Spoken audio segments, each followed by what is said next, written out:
మేడ్చల్ జిల్లా షామీర్పేటలో Mynampally press meet నిర్వహించారు. ఈ సందర్భంగా ఆయన మాట్లాడుతూ గ్రేటర్ హైదరాబాద్ అభివృద్ధి చెందాలంటే మల్కాజ్గిరి పార్లమెంటులో కాంగ్రెస్ గెలవాలని అన్నారు. అధికారం పోయినా కూడా హరీష్ రావుకు ఇంకా అహంకారం తగ్గలేదని విమర్శించారు. మల్లన్న సాగర్ ప్రాజెక్టులో భాగంగా హరీష్ రావు బినామీ పేర్లతో భూముల తాలూకా డబ్బులు తీసుకున్నారని అన్నారు. ఎన్నికల తరువాత బీఆర్ఎస్ నాయకుల మోసాలన్నీ బయటకు తీస్తామని హెచ్చరించారు.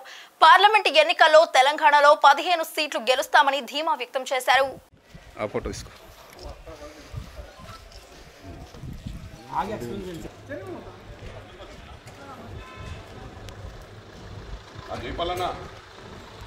టైం కన్ఫర్మ్ చేసుకొని వేం నరేంద్ర అన్నతో కన్ఫర్మ్ చేసుకున్నాం. ప్రెస్ మీట్ ఉండే చెప్తాను ఈ గ్రౌండ్లో ఇది మేడ్చల్ సుధీరన్న మేము అనుకున్నాం. ప్రజలందరూ కూడా సహకరించాలని చెప్పి విజ్ఞప్తి చేస్తా ఉన్నాను. మరి నిన్న హరీష్ రావు గారు కామెంట్ చేస్తా ఉన్నారు. అంటే ఇంకా ప్రభుత్వంలో ఉన్నామనే విధంగానే ప్రవర్తిస్తా ఉన్నారు. అహంకారం ఎక్కడ కూడా తగ్గలేదు. జాగ్రత్తగా మాట్లాడాలి. ఎందుకంటే ఎన్నికల తర్వాత, పార్లమెంట్ ఎన్నికల తర్వాత మీ కుటుంబంలో ఎవరు కూడా నిద్రపోయే పరిస్థితి ఉండదు. మీరు చేసిన కుంభకోణాలన్నీ తీయడం ఖాయం. ఏవైతే అసైన్మెంట్ భూములకు పాస్బుక్లు ఇప్పించిండ్రో బెనామీ పేర్ల మీద, మరి అదే విధంగా వక్ఫ్ బోర్డు భూములకు ఎన్ఓసీలు ఇప్పించిండ్రో, మరి మల్లన్న సాగర్లో ఎన్నో కుంభకోణాలు ఉన్నాయి.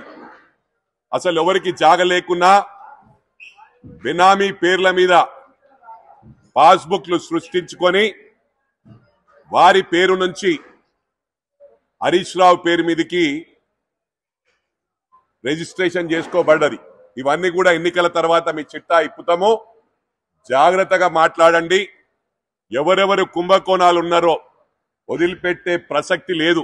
ఇంకా ప్రభుత్వంలోనే ఉన్నట్టు ఊహించుకుంటున్నారు. 10 సంవత్సరాలు డబుల్ బెడ్రూమ్లు ఇస్తామన్నారు. డబుల్ బెడ్రూమ్లు ఇచ్చిన పాపాన పోలేదు. కానీ వసూళ్లకు పాల్పడ్డారు.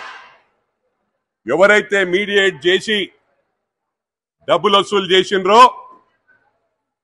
వాళ్ళందరినీ కూడా హెచ్చరిస్తా ఉన్నాం. మిమ్మల్ని తప్పకుండా వదిలిపెట్టే ప్రసక్తి లేదు.